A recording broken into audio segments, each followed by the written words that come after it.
Kasus kekerasan terhadap PMI Dia Ayu di Malaysia. Sebuah peristiwa viral yang terkini mengguncang publik, yaitu kasus kekerasan terhadap pekerja migran Indonesia yang bernama Dia Ayu di Malaysia. Kasus ini terjadi pada 7 Oktober 2025, ketika Dia Ayu, seorang pekerja migran Indonesia, mengalami penyiksaan brutal oleh sesama WNI di tempat kerjanya yang terletak di Malaysia. Ia bahkan mengalami luka parah hingga mata kanannya dicongkel. Berita ini menjadi viral di media sosial setelah diunggah di laman cna.id dan disebarkan luas oleh akun-akun berita seperti Instagram dan TikTok, yang memunculkan gelombang empati dan kemarahan antar masyarakat terhadap lemahnya perlindungan bagi pekerja migran Indonesia di luar negeri.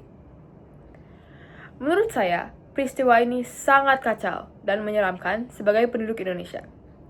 Kasus seperti ini tidak hanya mencerminkan tindakan kekerasan yang biadab atau tak memiliki norma, tetapi juga menunjukkan rendahnya kesadaran kemanusiaan antar sesama warga Indonesia di luar negeri. Saya berpendapat demikian karena kasus kekerasan terhadap pekerja migran menunjukkan lemahnya perlindungan hukum dan pengawasan pemerintah terhadap warga negara Indonesia di luar negeri. Seharusnya, pemerintah melalui BP2MI dan Kementerian Luar Negeri lebih aktif dalam memastikan bahwa setiap pekerja migran memperoleh jaminan hukum, perlindungan kerja, dan akses bantuan hukum cepat jika terjadi sebuah kekerasan.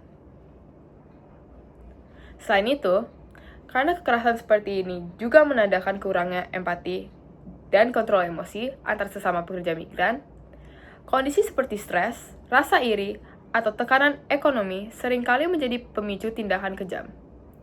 Dari sisi psikologi sosial, penting adanya pendampingan mental dan pelatihan etika kerja bagi para pekerja migran agar mereka mampu mengelola emosi dan berinteraksi dengan sehat di lingkungan kerja. Berdasarkan data dari BP2MI, Kementerian Pemberdayaan Perempuan dan Perlindungan Anak, terdapat lebih dari 1.700 kasus kekerasan terhadap pekerja migran Indonesia setiap tahunnya, baik oleh majikan maupun sesama pekerja.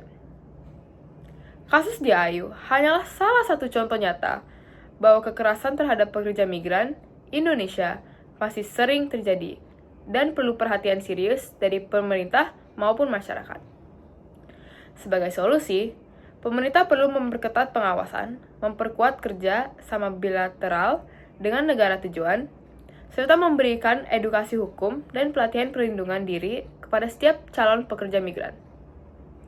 Saya berharap ke depannya tidak ada lagi pekerja migran Indonesia yang menjadi korban terhadap kekerasan, dan semua warga Indonesia di luar negeri dapat bekerja secara nyaman, bermartabat, dan saling menjaga satu sama lain. Terima kasih sudah menyimak tambahan saya. Semoga peristiwa seperti ini menjadi pelajaran penting bagi kita semua untuk lebih peduli terhadap hak dan keselamatan para pekerja migran Indonesia. Sampai jumpa, dan mari kita bersama-sama ciptakan dunia kerja yang aman dan manusiawi.